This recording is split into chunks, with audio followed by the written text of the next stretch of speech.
Boa tarde, Votorantim, boa tarde, região, boa tarde, Itu, Porto Feliz, Tietê, Serquilho, Piedade, Ibiúna e Tatuí. Essas são as cidades que estão no sistema cabo. Nós estamos também, TV Votorantim, nas Smart TVs da LG e da Samsung.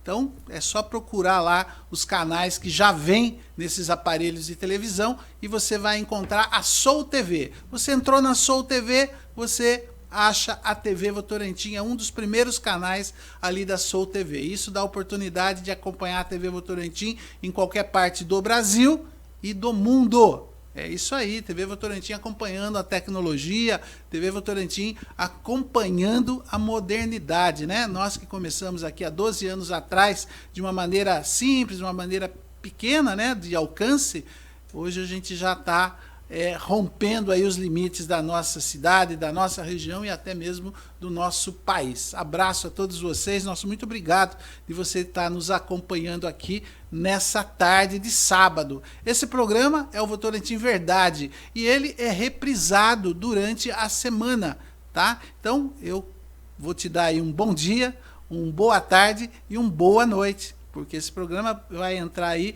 em vários horários durante a nossa programação, durante a semana, tá bom? Bom, o Votorantim Verdade, você sabe, ele recebe aqui, ele é um programa que dá a oportunidade da gente ter autoridades, ter pessoas que possa acrescentar nessa conversa, nesse bate-papo, alguma coisa na nossa vida, alguma coisa que a gente possa ter, né, de conhecimento mais do que a gente às vezes já tem. Então eu sempre costumo dizer que o Votorantim Verdade é um programa muito especial, justamente por ser um programa de debate de ideias, debate de opiniões, viu? E hoje eu estou muito contente, muito feliz, muito satisfeito, honrado também, porque nós estamos recebendo aqui o deputado federal Coronel Tadeu. Coronel Tadeu é um deputado federal, alguém que a gente já conhece aqui na TV Votorantim, sempre que pode ele está aqui na nossa cidade, viu? E você que é aí da região, você também pode acompanhar o trabalho do Coronel Tadeu através das redes sociais. Já comecei falando demais, eu acho que o mais importante é apresentar para vocês o nosso convidado de hoje, deputado federal, Coronel Tadeu. Coronel, satisfação em tê-lo aqui com a gente mais uma vez, viu? Para nós é uma honra, é uma felicidade, e gostaria que o senhor cumprimentasse aí os nossos telespectadores. Obrigado, Wellington, e um bom dia, uma boa tarde, uma boa noite para toda a nossa audiência, e agradeço demais essa oportunidade de poder retornar à TV Votorantim e poder discutir, falar alguma coisa sobre política, sobre o trabalho parlamentar que eu desenvolvo em Brasília, sobre as minhas atividades. É sempre uma grande oportunidade e eu te agradeço demais. Viu? Ok. Coronel, vamos, como diz o caipira aqui do interior, né? Vamos começar pelo começo. Quem é? Não o Coronel Tadeu, né? Quando a gente fala quem é, a gente vai buscar lá suas origens, as suas formações, a sua infância, sua família. Então, quem é o Tadeu? Eu nasci em São Paulo, fui criado na cidade de Itapevi, morei por 20 anos, hoje é uma região metropolitana, mas eu sou da época que Itapevi era uma cidadezinha do interior, com cerca de 25 a 30 mil habitantes no máximo, todo mundo conhecia todo mundo, então era um verdadeiro interior que a gente vivia. Com 16 anos eu entrei na Academia de Polícia Militar do Barro Branco, tinha sido office boy e guardador de carro, flanelinha antes de entrar na polícia. Olha só. Estudei na Academia do Barro Branco, me formei e segui a carreira fazendo, além da Academia de Polícia Militar, fazendo os cursos de Direito, Administração e Educação Física. Gostava de estudar, né? Gostava de estudar. Ainda gosto de abrir um livro e me debruçar sobre alguns assuntos. E também me formei em aviação de helicóptero, né? Sou piloto de helicóptero. Depois que aposentei, ainda trabalhei um pouco na Petrobras, voando para as plataformas marítimas, e aí foi quando eu recebi um convite do, já em memória, Major Olímpio, falecido Major Olímpio, ele que me convidou para disputar a eleição. Inicialmente, o Major Olímpio seria candidato a deputado federal e o candidato a deputado estadual. No meio desse curso, o Olímpio passou a ser candidato a senador da República e eu fui alçado, então, para disputar a eleição como deputado federal. Deu tudo certo, eu me elegi e hoje sou, há 38 meses, deputado federal, procurando defender o máximo que eu posso o meu querido estado de São Paulo. Que maravilha.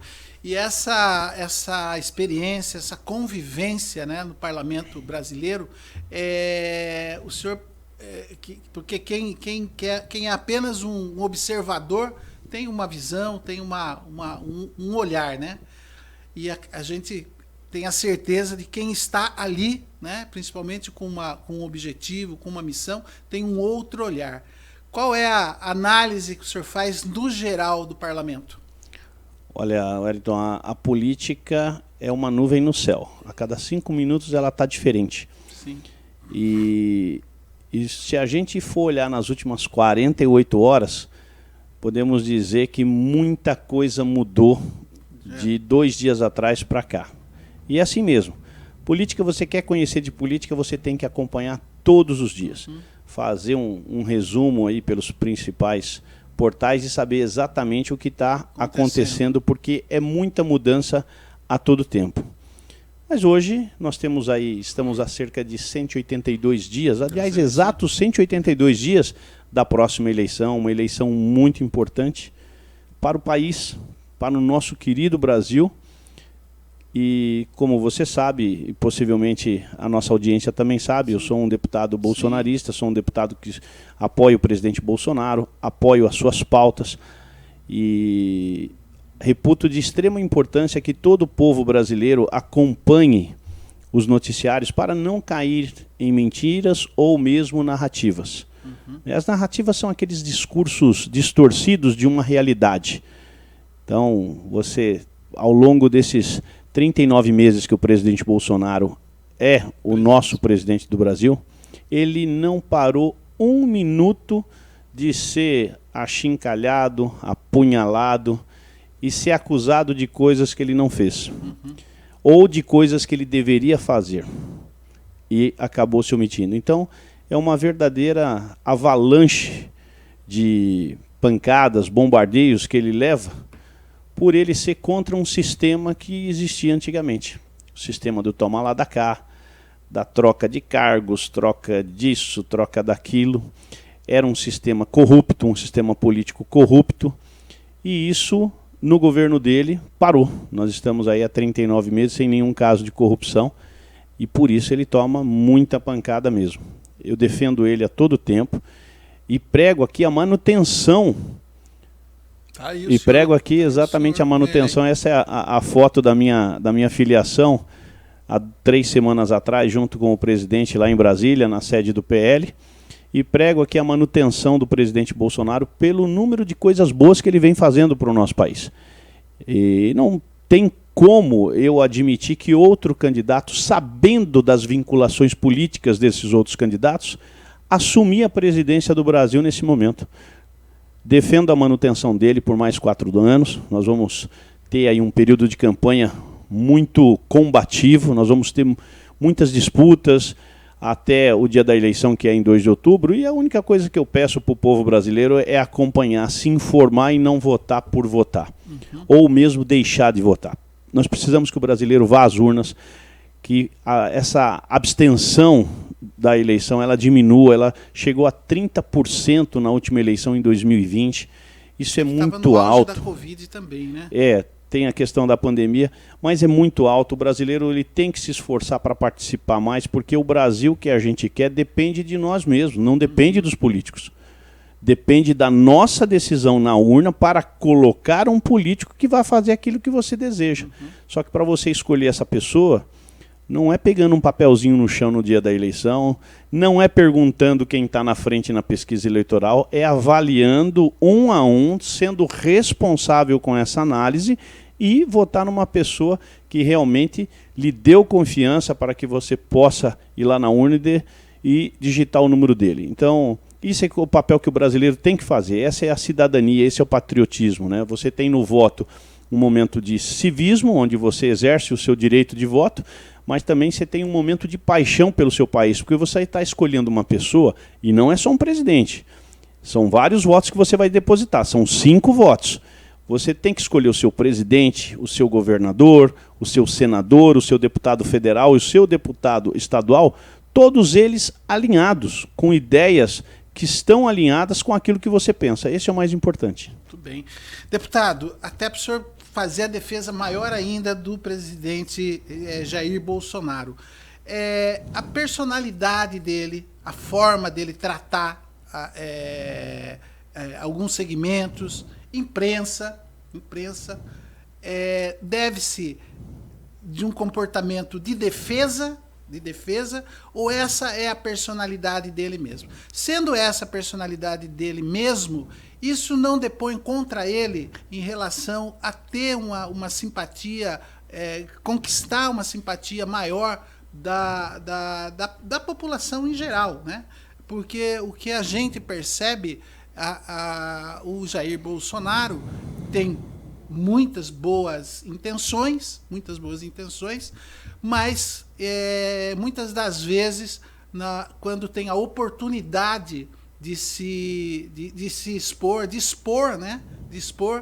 infelizmente acaba se expondo, falando aquilo que às vezes acaba revertendo contra ele, né? Então o senhor, que tem uma proximidade um pouquinho maior, poderia até nos dar esse perfil, né? Quem é esse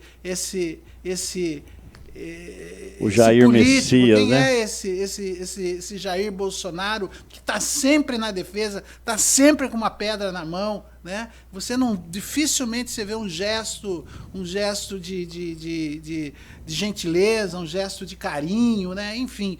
E a gente sabe que o fato de você ter uma posição política, né, não quer dizer absolutamente nada com personalidade, né? Eu, particularmente, tenho muitos amigos que militam na direita, vamos chamar assim, né? Já que existe essa divisão, que eu entendo também que é uma divisão que tem que ser avaliada, né? Essa questão direita-esquerda, mas tenho muitos amigos que se assumem como direita, são bolsonaristas ferrenhos, né? Mas são pessoas geralmente gentis, sabem dialogar. Essa questão aí da pandemia, que foi uma polêmica, foi aquela coisa que o governo trabalhou, né?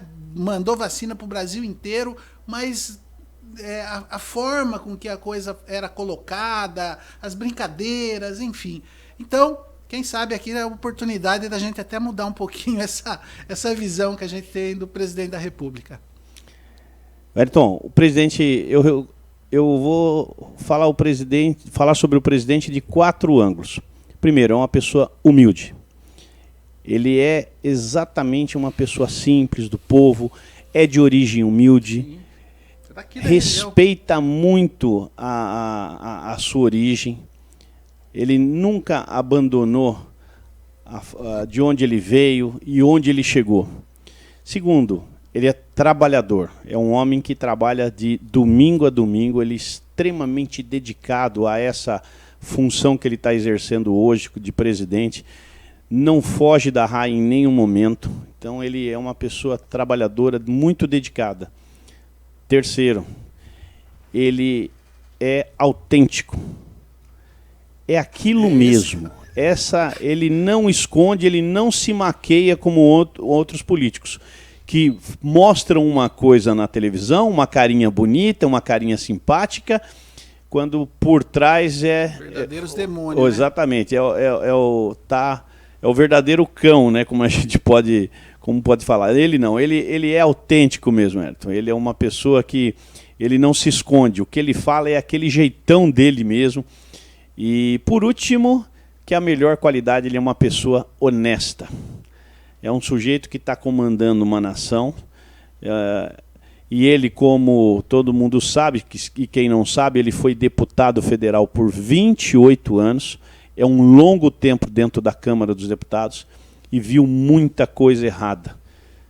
tentou denunciar isso de todas as formas, mas você sabe muito bem como é que é dentro da Câmara. Na Câmara você tem que ter maioria para tudo. Se você não tiver maioria, você não consegue absolutamente nada. E é só olhar num passado recente o que aconteceu com a política brasileira, o que era a Câmara dos Deputados, o que era o Senado Federal, e olhe hoje um ambiente completamente diferente, um ambiente de discussão, de pautas políticas, um ambiente de muito debate, de pautas que interessam ao povo brasileiro, e eu dou vários exemplos aqui, como, por exemplo, o marco do saneamento que foi votado nesse governo. Há quantos anos o povo brasileiro carece de água limpa e esgoto, e as coisas não chegam para a população mais carente? Nós temos aqui próximo a São Paulo, acreditem, famílias, milhares de famílias que não têm água potável para beber, não tem água limpa para lavar a louça, não tem água limpa para tomar banho. E isso nós estamos falando numa região próxima à quinta maior cidade do mundo, que é São Paulo. Então é um verdadeiro descalabro, um absurdo tudo isso, porque isso faz parte de uma máfia, faz parte de uma roubalheira, de uma quadrilha que quer cada vez mais enriquecer às custas do dinheiro do povo.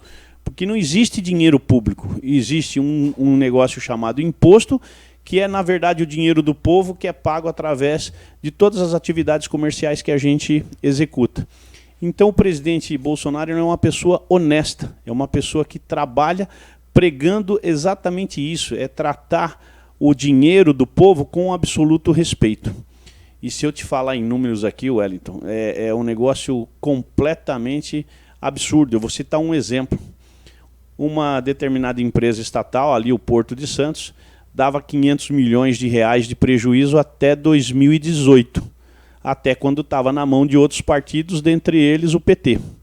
A partir de 2019, com uma nova gestão, uma nova governança séria, honesta, o Porto hoje ele reverteu esse resultado e dá 500 milhões de lucro. Lucro é dinheiro no bolso. Para onde vem esse lucro? Ele volta para o governo. É dinheiro do governo que ou vai ser transformado em investimento no Porto de Santos, ou vai ser transformado em esgoto, em água limpa, em asfalto, em iluminação. E é assim que o governo trabalha em todas as áreas. Olha os Correios, seguidos anos de prejuízo nas mãos de quem? Do PT. Foi o governo Bolsonaro entrar e em 3 anos os Correios, a empresa se recuperou e hoje se deu ao luxo, Wellington, de comprar até um avião para economizar nos contratos de transporte aéreo que tinham. E hoje os Correios dispõem de um avião para poder, inclusive, lucrar ainda mais. Tem o seu próprio avião, né? E se Deus quiser vai ter a sua própria frota. E hoje dá um lucro de 3,7 bilhões de reais. Por que lá atrás era prejuízo e hoje é lucro? O que é que mudou? 2 coisas. As pessoas, porque o presidente Bolsonaro escolhe pessoas honestas para trabalhar, e arrancamos os ladrões que estavam incrustados em todas as salas dos Correios. Os ladrões foram embora, os honestos entraram, e a partir daí a gente tem uma empresa saudável que gera lucro e ainda vai gerar muito mais lucro. Então tá aí, essa é a principal qualidade do nosso presidente. Quer você goste do jeito dele ou não, da fala dele ou não, mas ele está tratando o seu dinheiro com todo o respeito que o nosso dinheiro merece. Então isso eu falo isso para os nossos espectadores, né, que essa é a principal qualidade que você tem que observar no presidente Bolsonaro. Ele não rouba o seu dinheiro. Ele está, de uma forma ou de outra, transformando aquele dinheiro que você paga em impostos em benefícios para você mesmo. Tá aí, bela explicação, né? E uma outra questão também que a gente percebe no presidente Bolsonaro é não passar a mão na cabeça daqueles que existe o mínimo de insatisfação ou de suspeita, né? Que é o caso recente de 2 semanas do ministro da Educação e lá atrás do ministro do Meio Ambiente, né? Então, não é como a gente já viu em outros governos, denúncias e denúncias, e a pessoa ia se mantendo, grupos políticos forçando a permanência, né? e a gente percebe que com o presidente Bolsonaro não existe essa tolerância, né? Por mais que ele fique decepcionado, como foi o caso do ministro agora da Educação. Acho que durante toda a minha vida, Wellington, nós sabemos que a possibilidade de nos depararmos com uma pessoa que não seja honesta, ela é possível. Sim. Afinal de contas, eu costumo falar que quando nós tínhamos um Congresso corrupto, não que ele se limpou, que ele não se limpou, não. Já já a gente pode falar sobre isso. E eu sou muito contundente nas minhas falas, Wellington. O Congresso não deixou de ser corrupto. Ele apenas não tem mais espaço para corrupção, porque não foi dado. Porque se der a chance, você pode ter certeza absoluta que muitos líderes partidários vão pegar essas oportunidades e vão querer se enlambuzar de novo com o dinheiro da corrupção. É que o Bolsonaro é que não dá chance. Mas olha o que era o Congresso antigamente, alvo de escândalos e mais escândalos. Tinha uma época, nos anos entre 2011 e 2016, que não tinha uma semana que a Polícia Federal não ia dar batida em gabinete de deputado ou de senador. Toda semana. Virou até piada, Wellington. Que dia que a Polícia Federal vai vir essa semana? Era uma piada que tinha ali no ambiente da Câmara e do Senado. Que dia que a Polícia Federal vai baixar? Então, hoje você não tem mais isso. Hoje, eu acho que nessa legislatura, nesses últimos 3 anos, nós tivemos 1, 2 ou 3 vezes somente que a Polícia Federal foi lá revirar gabinete de deputado e de senador, mas foi por questões pontuais e relacionadas ainda a fatos anteriores, lá de trás. Mas não passou disso, porque acabou. Eu lembro no ano de 2019... quando o presidente Bolsonaro assinou um decreto, eu não lembro exatamente o número de cargos comissionados que foi extinto, mas foi aproximadamente 25 mil. O que eram esses cargos comissionados? Eram cargos que eram dados para os deputados colocarem os seus apaniguados para poder ganhar um dinheirinho ali e ficar fazendo o trabalho para o deputado. De verdade, eles não faziam absolutamente nada para o povo, absolutamente nada. Aliás, faziam sugar o dinheiro do povo, porque você imagina calcular 25 mil cargos de 5 mil a 15 mil reais de salário para não fazer nada, para ficar sendo um funcionário de um deputado ou de um senador. Era isso que existia. Acabou, Wellington. Acabou isso. Numa penada só, num decreto, ele extinguiu esses 25 mil cargos. Aí eu pergunto, fez falta? Será que o povo brasileiro sentiu isso? Nada. Não fez falta em lugar nenhum.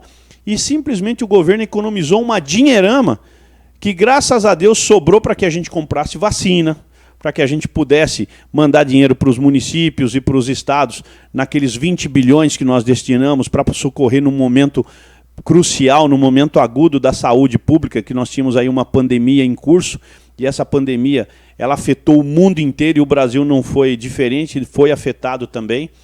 Mas serviu essa economia, se foi de 10, de 30 ou de 300 milhões, não importa, ela serviu para que esse dinheiro fosse aplicado em uma coisa muito mais útil. Então isso é o presidente Bolsonaro. E o Congresso, o que fez? Foi brigar com ele? Não, ficou quietinho. Agora, teve muito petista aí que foi mandado embora para a rua mesmo, porque ali era um aparelhamento da máquina pública. Essas 25 mil pessoas estavam aí, eram cargos distribuídos à torta direito para que o PT pudesse fazer o que ele fez de uma forma livre sem ser denunciado. Porque só tem um jeito do executivo fazer algo sem ser alvo de impeachment. É ir lá e comprar os deputados. E era o que eles faziam com esses cargos. Eu vou te dar 80 cargos, 100 cargos, e você fica quieto, você não fala nada. Porque qual que é a função do legislativo? Fiscalizar o executivo. Então, já que o executivo não quer ser fiscalizado, o que ele fazia? Ele atravessava a rua, ia lá e comprava os deputados. Por isso que as coisas aconteciam e nada era feito. Todo mundo fazia de conta, não, eu não estou vendo isso, não sei o que é isso. E hoje não, acabou isso. Tanto é que se o Bolsonaro pisar 1 milímetro fora da linha, você pode ter certeza que a pancada vai chegar, porque hoje tem tanta gente com raiva. Você imagina deputado que tinha aí 80 cargos aí escondidos no governo federal e hoje não tem mais nenhum. Vocês acham que eles estão contentes com isso? Com certeza não. Então a realidade política mudou. Hoje se faz política. É mais ou menos dizer assim, ó, o executivo ele faz a administração de toda a máquina pública e o legislativo faça as suas leis e faça a sua fiscalização. que é o que precisa ser feito. E é isso hoje o clima que a gente vive. Uma pauta ou outra, porque afinal de contas as leis podem nascer dentro do Congresso Nacional, como pode ser por iniciativa do governo federal. As pautas que hoje a gente vota lá, elas são discutidas uma a uma. Há o debate, qual é a posição do governo, qual é a posição dos deputados, qual é a posição dos senadores, e ali nós vamos então fazendo o trabalho legislativo que precisa ser feito. Muito bem. E essa indisposição que a gente percebe, né, tanto do presidente quanto do Supremo Tribunal, em especial alguns ministros. O senhor acha que tem aí um viés também ideológico desses ministros que se colocam, que se posicionam em relação ao governo Bolsonaro? Sem dúvida nenhuma. E mais uma vez eu vou ser contundente. Eu discordo do posicionamento dos ministros do Supremo Tribunal em muitas questões. Em muitas questões. Mas você tem que entender, Wellington, que eles foram nomeados por outros governos que não estão mais no poder hoje. Um ministro nomeado no governo Lula tem a mesma ideologia do Lula. Dificilmente vai ter uma ideologia diferente. Um ministro nomeado no governo da Dilma Rousseff vai ter o viés ideológico da Dilma, que é o mesmo do Lula. Um ministro nomeado no governo Fernando Collor de Mello, ou no governo Itamar Franco, ou no governo Fernando Henrique, vão acompanhar a ideologia deles. E hoje nós temos, dos 11 ministros do Supremo Tribunal Federal, 7 nomeados no governo do PT, entre Lula e Dilma Rousseff. Então qual é o viés ideológico desses ministros? É de esquerda. Não adianta esconder isso, tapar o sol com a peneira. Eles têm um viés de esquerda mesmo. Então eles têm o posicionamento, eles interpretam todas as leis ou todos os julgados que eles produzem de acordo com o viés ideológico deles. E isso hoje descontenta uma grande parte da população. Como é que nós vamos mudar isso? Ah, mas eu não concordo com o ministro tal, ministro Lewandowski, ministro Fachin, ministro Alexandre Moraes, ministro Rosa Weber, ministra Carmen Lúcia. Eu discordo. Foi ótimo. Só que você tem todo o direito de discordar, mas você não consegue afrontar a decisão. Eles estão investidos numa autoridade e aquilo tem que ser cumprido. E ponto. E qual é o remédio para isso? Porque não adianta você falar assim, você tem que respeitar e ponto. Qual é o remédio para isso? O remédio é político, o remédio é democrático. Você quer que um ministro que tenha as suas ideias chegue na Suprema Corte? Lute para isso. Então a primeira coisa, manter o presidente Bolsonaro no poder. Segunda coisa, você precisa eleger senadores, e eu já falo por que senadores, e deputados federais que estejam do lado do presidente.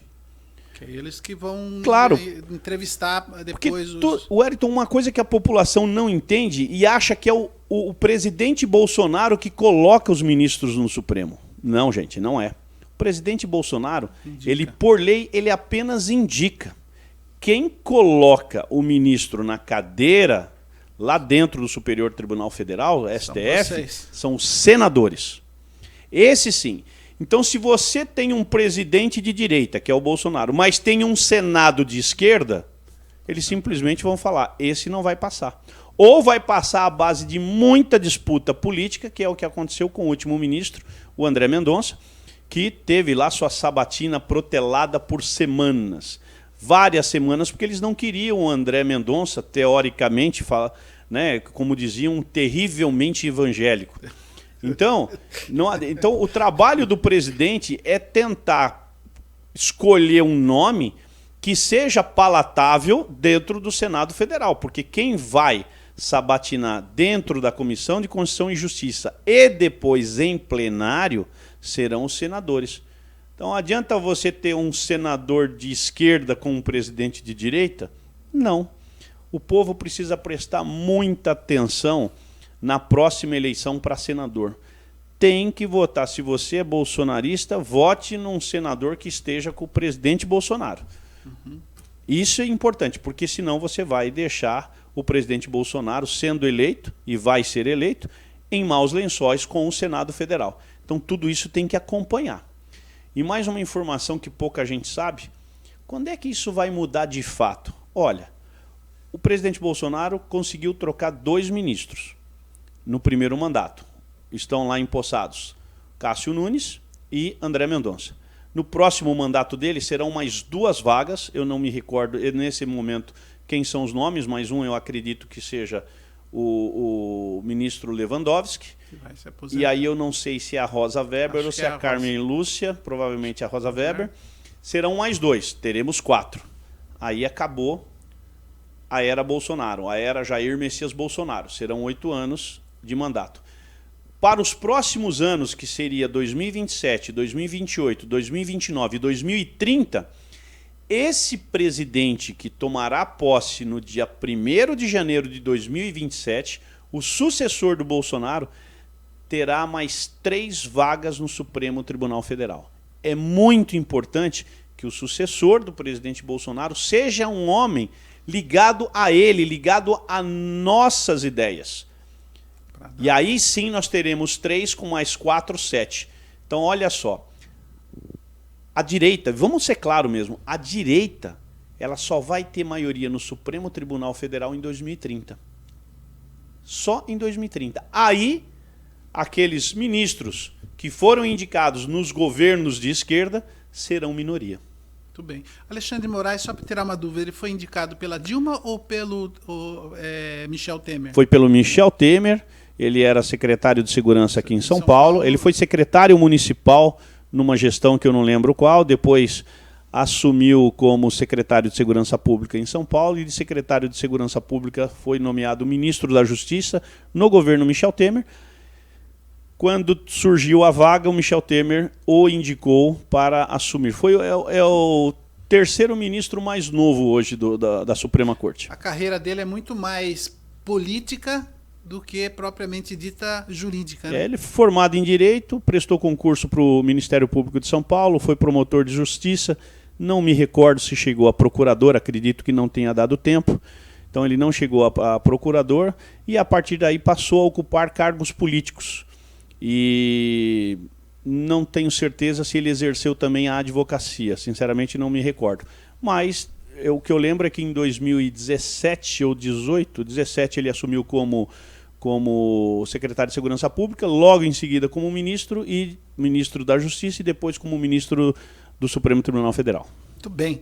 Estamos conversando aqui com o Coronel Tadeu, ele que é deputado federal. Nós vamos para o intervalo, que é coisa bem rápida. Você nem pensa em pegar nesse controle remoto, porque a gente já volta. É tempo só de tomar uma aguinha.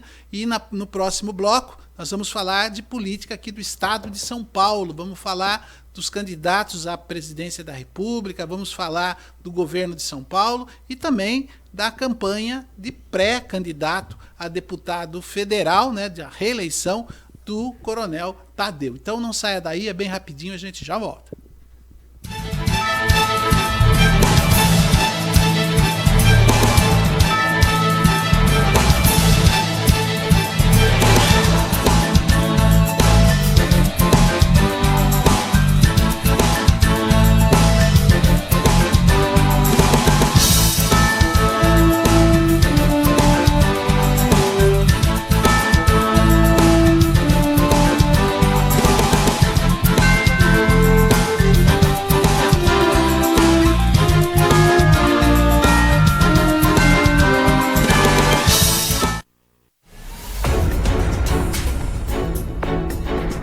Criatividade, transformação, tecnologia, interação, entretenimento e muita informação.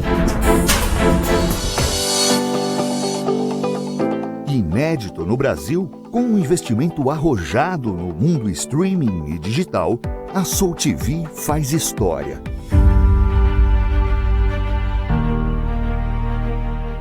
Disponível para 196 países, com uma programação grátis e democrática.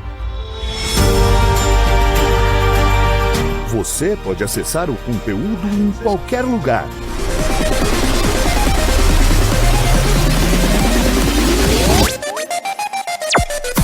Através do seu smartphone, tanto no sistema iOS como Android, o app é gratuito e tem toda a tecnologia Soul TV nas suas mãos.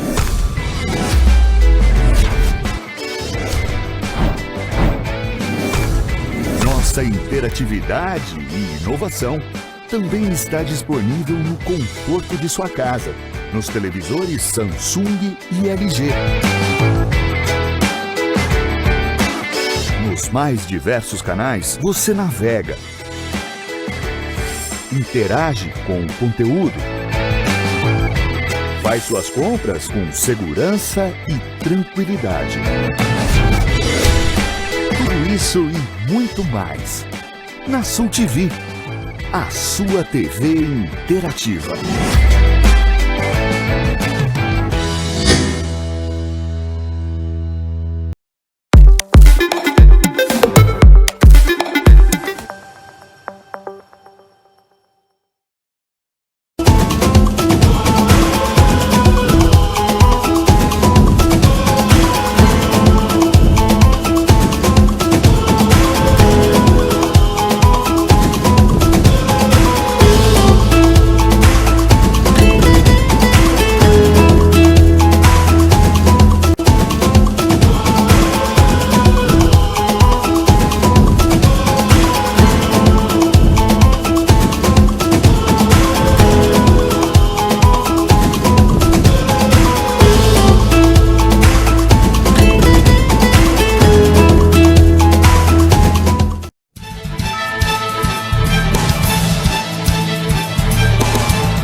De volta aqui na TV Votorantim, nós estamos no canal 3 da Supermídia, viu? Canal 8 da NET, isso no sistema cabo. E também estamos em todas as plataformas. Agora nós estamos ao vivo pelo Facebook, pelo site da TV Votorantim, pelo YouTube, enfim. Aliás, só não acompanha a TV Votorantim quem realmente não quer. Dá para você pegar no celular agora, nesse momento, e acompanhar a entrevista que nós estamos fazendo com o Coronel Tadeu, ele que vem, é o seu primeiro mandato como deputado e já mostrou, né? Já mostrou qual é o seu verdadeiro papel, como o porquê que ali ele está, né?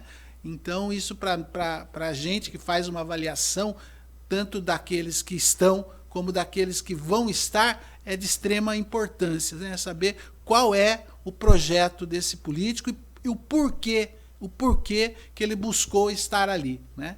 Isso faz toda a diferença.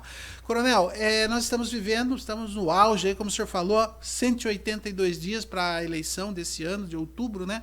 E a gente está percebendo que, como o senhor falou, nas últimas 48 horas, muita coisa já mudou e também faz a gente perceber e conhecer um pouquinho de quem são esses atores políticos, né? Vou começar pelo governador do estado de São Paulo, que na última quinta-feira o estado de São Paulo acordou com a notícia que ele estaria deixando de concorrer à presidência da República, não deixaria mais o governo, isso é notícia até 10 da manhã, não deixaria mais o governo e ainda com uma leve possibilidade dele mesmo vir à reeleição, né?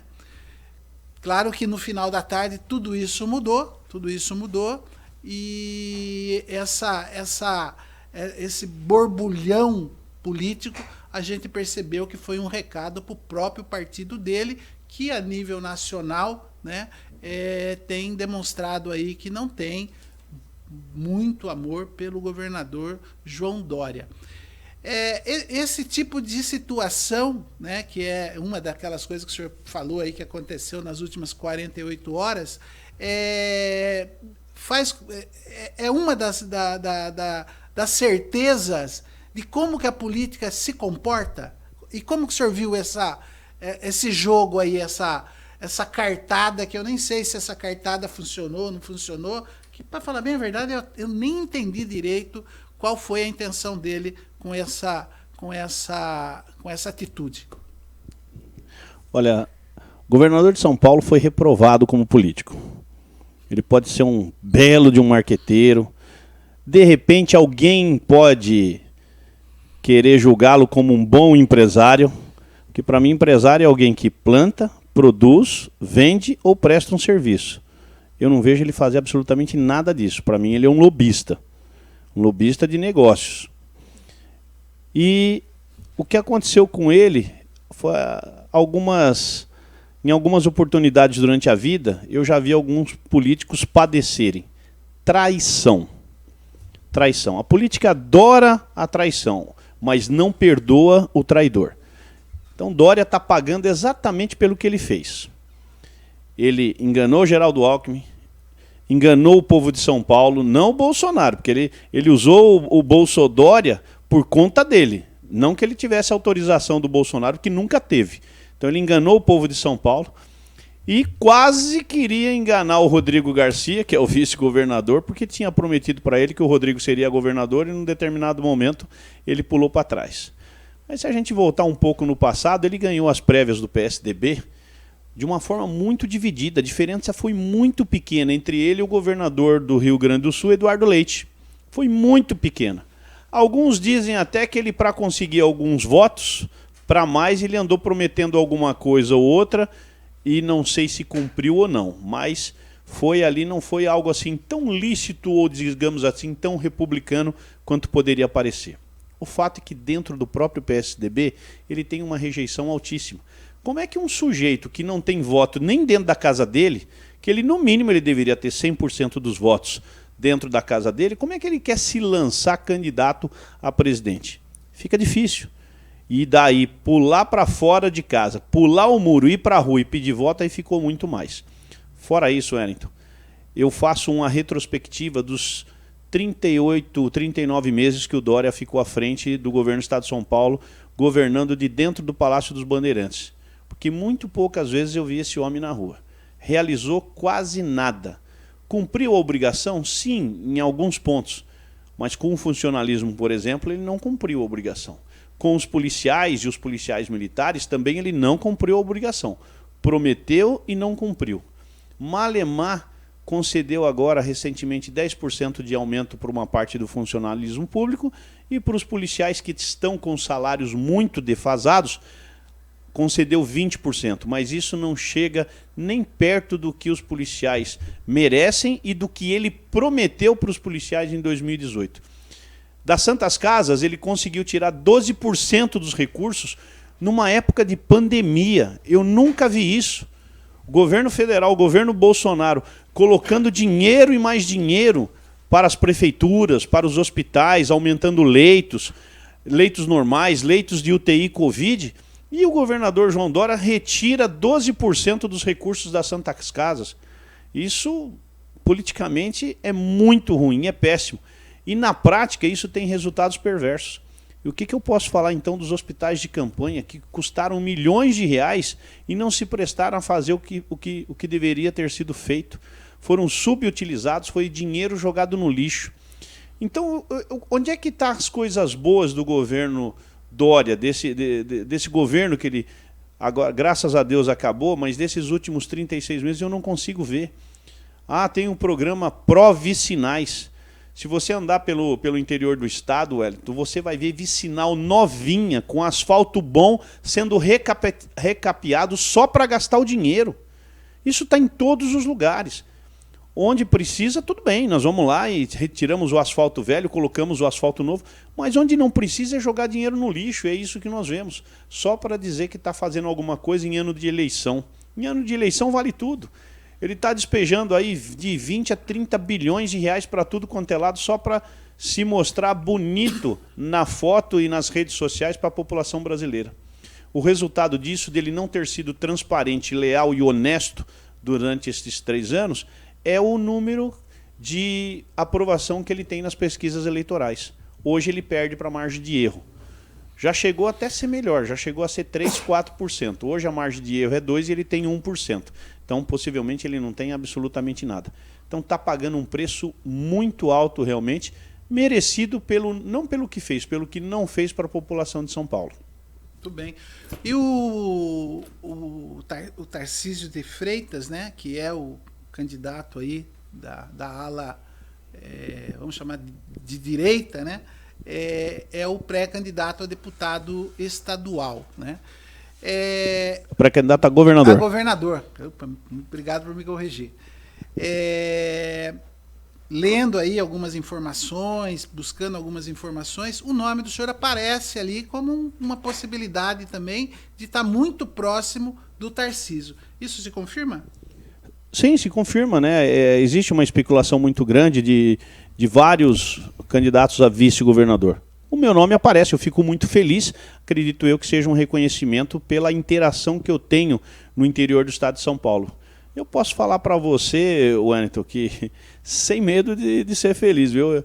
Eu conheço muitos prefeitos, não todos, mas conheço muitos, consigo falar o nome deles, a cidade deles e o partido deles em mais de 400 municípios de São Paulo. Isso é para mostrar que eu gosto do interior de São Paulo, cada hora eu estou numa região, é Rio Preto, é Araçatuba, é Marília, eu conheço todos os municípios do estado de São Paulo hoje. Todos, sem exceção. Já pisei pelo menos uma vez em cada um dos 645 municípios. Às vezes eu me atrapalho dizer a exata localização desse município, mas dizer em que região fica, isso daí você pode ter certeza que eu não erro nenhum. Falo ali a região onde ele pertence, onde fica o município, sem nenhum problema. Isso é porque eu gosto de fazer esse trabalho político, de conhecer as necessidades de cada região e, principalmente, não é só conhecer, é de tentar ajudar. No primeiro ano do meu mandato, eu cheguei a liberar mais de 75 milhões de reais para a saúde dos municípios. Trabalho esse direto com o Ministério da Saúde. No segundo ano não chegou a tanto, porque foi pandemia, foi liberado muito dinheiro, mas chegou aproximadamente a 60 milhões de reais só para a saúde. Esse dinheiro, Wellington, não é dinheiro de emenda meu, não. É dinheiro do Ministério que eu consegui a liberação diretamente para os hospitais e para os municípios, para vários municípios mesmo. Isso além das emendas parlamentares, que todos vocês sabem, um deputado federal esse ano, nós estamos empenhando cerca de 18 milhões de reais em emendas parlamentares, né? E ainda tem os recursos extras, que são aquele famoso orçamento secreto, Wellington, que de secreto não tem absolutamente nada.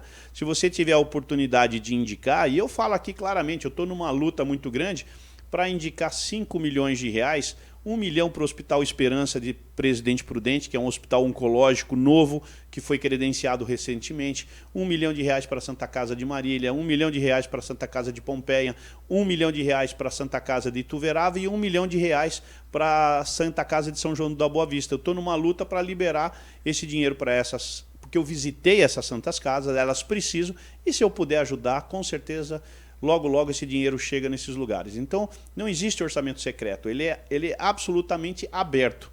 Tem lá, só não tem ainda o nome do deputado, mas até por determinação, eu acho que do Supremo Tribunal Federal e por uma resolução da própria Comissão de Orçamento, agora vai passar a ter o nome do deputado que está indicando esse dinheiro. É bom mesmo, porque aí sabe que foi o deputado que brigou aqui por essa indicação. Tem aqui o CAISME, que atende 2 milhões de mulheres, é um centro de assistência à saúde da mulher, que fica em Campinas também, que é uma outra instituição que eu gosto muito, é um hospital oncológico também, que todos os anos eu coloco emenda parlamentar minha para atender exatamente essa unidade de saúde, o CAISME, né, as mulheres que tiveram a infelicidade de ter um câncer de mama, um câncer de útero, né?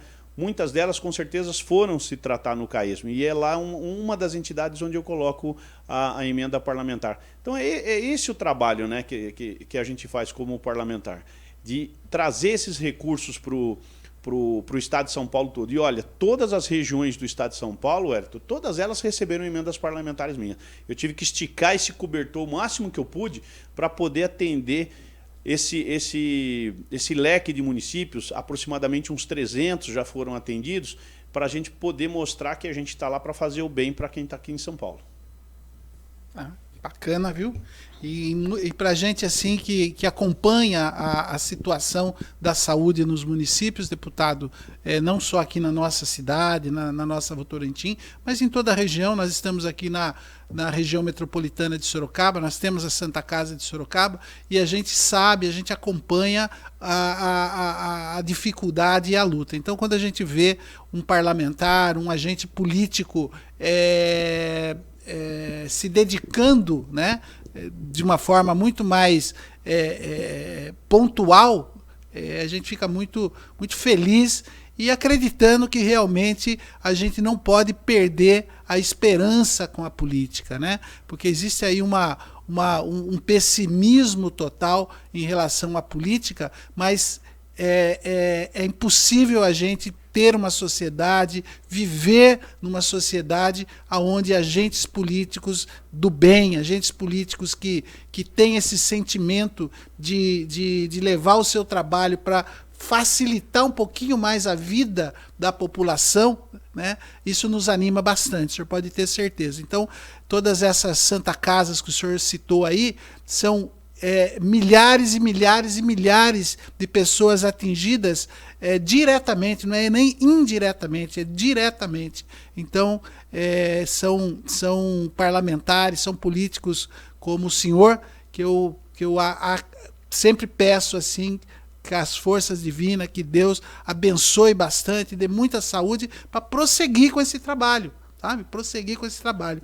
É como o senhor mesmo já disse, a gente não precisa gostar, né, do jeito, da forma, mas a gente tem que ver, olhar, né, como que esse parlamentar, como que esse político trabalha. Ele trabalha para si ou ele trabalha para as pessoas, para a sociedade, para o coletivo. Então, parabéns. Essa lista que o senhor passou aí nos deixa assim muito otimista mesmo, e que Deus abençoasse, que nós tivéssemos aí uma parcela significante dos parlamentares, dos deputados, dos senadores, com esse foco. Eu tenho certeza que a vida das pessoas seria muito, muito melhor, né, do que a gente vê, da forma que a gente vê hoje.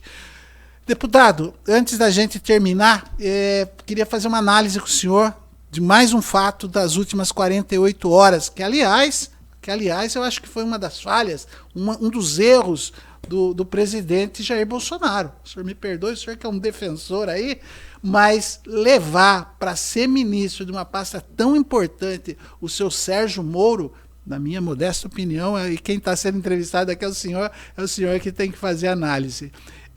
Enfim, um oportunista, né? Que pulou do barco na hora que percebeu que aquilo não era da forma que ele queria que fosse. Mas, enfim, Sérgio Moro está no Podemos até a semana passada. Bajulado, a presidenta nacional dando todo espaço para ele, viajando lá com os recursos do partido, enfim, aquela festa toda. Também, da mesma forma do Dória, acho que foi na quarta-feira, vem a notícia que ele estava saindo do Podemos, que deu toda aquela recepção para ele, e estava indo para o União Brasil, né? União Brasil. Esse tipo de situação, né, de comportamento, mais uma vez faz com que a gente analise. Quando ele saiu do governo e a forma com que ele saiu, já deu para dar uma analisada quais eram as suas intenções, né? Mas agora a gente está começando a perceber muito melhor quais são. Então, para a gente fechar a análise dos acontecimentos políticos da semana, né, não posso perder essa oportunidade de ter a sua avaliação e a sua análise. Se fosse catalogar um dos erros do presidente Bolsonaro, seria ter escolhido o ministro Sérgio Moro. Mas eu não vou considerar como erro, porque o Sérgio Moro, naquela época, ele era um baluarte da honestidade. Ele era um baluarte da justiça. Afinal de contas, foi na vara federal que ele trabalhava em Curitiba que nós conseguimos saber tudo que o Partido dos Trabalhadores fez durante os durante os 14 anos em que comandou o país. Então ele era realmente um herói nacional, uma pessoa muito bem conceituada, até a página 2.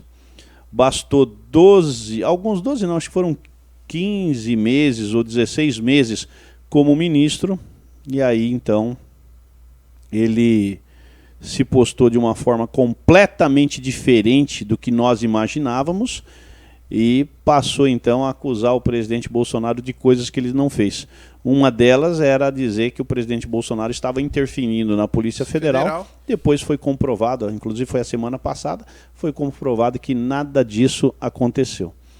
Aí ele tentou se aventurar na política. Sem conhecer o campo político, ele foi se aventurar na política. A política tem algumas regras rígidas. Como eu já disse aqui no início do nosso programa, a política adora uma traição, mas não perdoa o traidor. Ele traiu o presidente Bolsonaro, traiu agora o partido, o Podemos. Abreu, né? Se filiou ao partido Podemos, cuja presidente é a deputada federal Renata Abreu, aqui de São Paulo, e sem avisar a executiva nacional, sem avisar a própria Renata, que o acolheu da melhor forma que ela pôde, simplesmente saiu pela porta dos fundos, de fininho, correu lá no União Brasil e se filiou, já dizendo que não mais será candidato a presidente, já demonstrando uma desistência daquilo que ele queria. Então, na política, isso é muito... eu vou dizer que é um pecado capital o que ele fez. E, muito provavelmente, ele não vai ser perdoado nem pelos seus eleitores. E agora, inclusive, chega a notícia que ele deverá ser candidato a deputado federal pelo estado de São Paulo.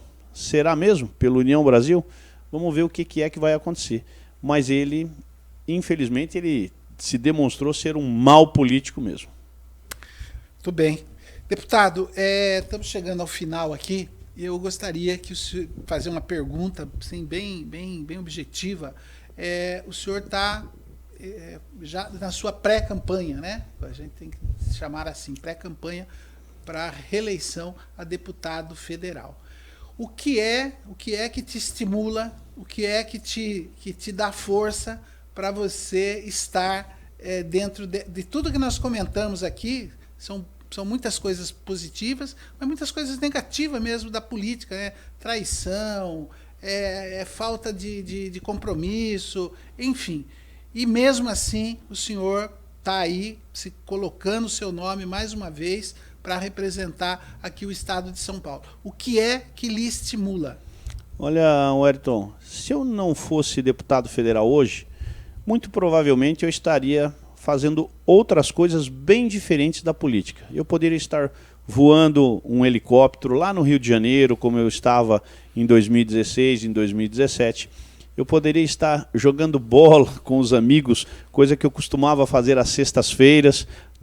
Todas as sextas-feiras eu tinha esse encontro futebolístico. Adoro viajar de moto, eu sou um motociclista. Lá em São Paulo eu sou motoqueiro, mas fora da cidade de São Paulo eu sou um motociclista. Né? Pertenço aí a um motoclube. Então são coisas assim prazerosas que a política não deixa você fazer porque ela requer realmente dedicação integral. Mas, estando no mandato, eu tenho uma responsabilidade muito grande com o Brasil, com o nosso país. Existe uma sombra escura pairando sobre as nossas cabeças, que é o comunismo, ou o socialismo, da forma que vocês queiram enxergar. Mas me preocupa muito entregar o governo brasileiro na mão de um político de esquerda e nós não termos mais o nosso país como nós temos hoje, com liberdade, para você poder fazer o que você quiser, para você trabalhar, para você ganhar o seu dinheiro da melhor forma. O nosso país é livre, é um país rico que ainda não foi explorado o suficiente porque estava nas mãos erradas. Então eu me preocupo muito com o destino que pode ser dado ao país. E por esse motivo, eu estou na política simplesmente para ajudar o presidente Bolsonaro a combater a chegada do comunismo. O comunismo é um regime de governo que não foi aprovado em nenhum lugar do mundo, nem o comunismo e nem o socialismo. não foi aprovado em lugar, não deu certo em nenhum lugar do mundo. Para que eu vou trazer isso para cá? Eu costumo sempre lembrar de 1989, quando veio a queda do Muro de Berlim na Alemanha. A Alemanha era dividida em duas, na Alemanha Ocidental e a Alemanha Oriental, e quando derrubou o muro, para que lado que o povo correu? Foi para o lado do comunismo ou do socialismo ou foi para o lado do capitalismo? Todo mundo... É claro que nem todo mundo sabe disso, né? Então, se você não sabe dessa história, quando o muro caiu, todo mundo veio para o lado do capitalismo mesmo. Correu do socialismo e correu do comunismo.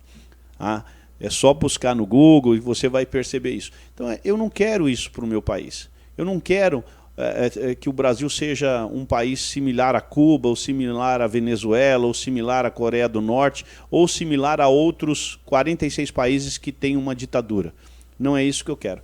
Então eu vou para a reeleição mesmo, vou disputar essa campanha novamente a deputado federal, dia 2 de outubro, sou pré-candidato hoje a deputado federal, filiado ao Partido Liberal, o partido do presidente Bolsonaro, para ajudar ele a não deixar o comunismo entrar no nosso país.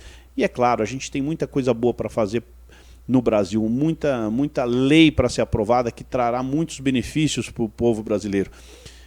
Eu vou dar um pequeno exemplo no que o ministro Tarcísio fez como ministro da infraestrutura. Ele revolucionou a infraestrutura brasileira. Hoje nós não somos mais dependentes apenas do modal rodoviário. Hoje nós temos avanços no modal ferroviário, no modal hidroviário, portuário e aeroportuário. Esses benefícios nós não vamos sentir exatamente agora, mas daqui a algum tempo, porque aproximadamente tem aí 300 bilhões de reais em investimento, e isso vai gerar muito emprego nos próximos meses, e nos próximos anos o Brasil vai se tornar um verdadeiro canteiro de obras. Nós chegamos aí, foi anunciado essa semana, a redução do nível do desemprego no país, que chegou a bater quase em 15% na pandemia. Nós já regredimos e nós já estamos nos mesmos números de 2019, antes da pandemia chegar, com 11 milhões de desempregados. E agora vai reduzir mais ainda, porque é tanto capital estrangeiro entrando, vai ter tanta oferta de emprego aqui no Brasil, que eu acredito até que poderá faltar mão de obra para esses investimentos. Então é nisso que eu acredito, de a gente tirar essas amarras do empresário, da nossa economia, e deixar com que ela ande de uma forma tranquila, né, de uma forma correta, de uma forma honesta, sem nenhum conchavo com a classe política, que é o que existia lá atrás. Então eu acredito nisso. Vou para a reeleição e quero trabalhar mais 4 anos como deputado federal, justamente para poder participar dessas vitórias, que não é uma vitória da classe política, não, é uma vitória do povo brasileiro. Mais uma vez quero agradecer a presença do senhor aqui, não só aqui na TV Votorantim, como o senhor sempre faz quando está aqui na nossa cidade, mas a sua presença na cidade de Votorantim, né? Isso é muito importante para nós, ter uma liderança como o senhor, ter um parlamentar como o senhor, estando na nossa cidade, sentindo a nossa cidade e, claro, obviamente, também trabalhando por nossa cidade. Quero aproveitar e mandar um abraço também aqui para o Jacaré, né? O Jacaré do Axé, que é um parceiro, um amigo aqui da TV Votorantim, que tem sempre nos proporcionado aí a esses contatos, né? Esses contatos importantes. E o Coronel tem aí uma proximidade também com o Jacaré. Quero agradecer o Brito, que está aqui nos acompanhando também. Felizmente a conversa foi bem produtiva, né? O deputado não foge de nenhum questionamento, não foge de nenhuma resposta, e as respostas dele são bem rechonchudas, né? Coisa que jornalista gosta, e a gente não teve um tempinho aí de ouvir o Brito dando aí as suas considerações em relação ao deputado. Mas o deputado está com uma agenda aqui na cidade agora à tarde, né? Vai estar participando aí de algumas reuniões, entre essas reuniões, uma reunião que o próprio Brito organizou. Então, quero agradecer bastante esses personagens políticos aqui da nossa cidade por estarem ligados a pessoas do nível do Coronel Tadeu. Dá para mostrar o Brito aí? Já mostrou ou não? Já mostrou? Pelo menos para dar um tchauzinho para nós aqui. Aqui. Essa aqui? Não. Aqui, Brito, aqui, Brito, aqui, Brito, aqui. Aqui, ó. Na cadeira ali. Isto. Senta aí, só aí, dá um Brito, tchauzinho aí que aí. a gente não vai ter um tempo maior aqui para você. Tá focado no Brito? Que eu preciso encerrar, que senão a gente não consegue. Aê, Brito! Pera aí então, já que vai falar, pera aí. Ah, tá aí do seu lado, Brito. Vamos lá. Só não prolongue, porque nós temos. Esse programa a gente quer reprisar ele. Nós tivemos uma dificuldade aqui com o áudio, mas já está resolvido, né? Um abraço a todos os votorantinenses. É um grande prazer estar aqui com o Wellington, na TV Votorantim, e na companhia do Coronel Tadeu. Tive o prazer de conhecê-lo recentemente aqui na vizinhança. E estamos aí apoiando a pré-candidatura dele e também procurando fortalecer o que é principal, que é primordial, né? Fortalecer a base de apoio ao governo Bolsonaro. Nós saímos daqui, vamos para um evento na minha casa, todos os partidários e aqueles simpatizantes estão convidados. Wellington, muito obrigado. Coronel Tadeu, muito obrigado. A assessoria do Coronel Tadeu, que também me ajudou muito nesse trabalho que foi realizado aqui na cidade, o meu agradecimento. E fiquem todos com Deus e vamos caminhar aí para a reeleição do Bolsonaro, um trabalho com o Coronel Tadeu também para fortalecer a base, e aqui a nossa Votorantim só tem a ganhar com isso. Muito obrigado.